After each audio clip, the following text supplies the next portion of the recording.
মধ্যবিত্ত পরিবারের সন্তান মানেই একটা ব্র্যান্ড।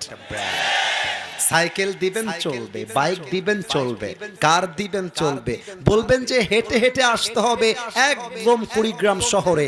আমি মধ্যবিত্ত পরিবারের ছেলে, আমি সাইকেলও চালাইতে পারি, মাইলকে মাইল আমি হাঁটতেও পারি।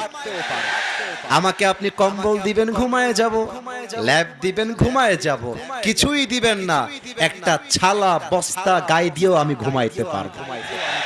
ইট দিবেন ঘুমায় যাব, বালিশ দিবেন ঘুমায় যাব, কিছুই দিবেন না, আমি মাটিতে শুয়ে যাব। আমি মধ্যবিত্ত পরিবারের সন্তান। আমিও একজন টিনের ঘরে জন্ম নেওয়া ছেলে।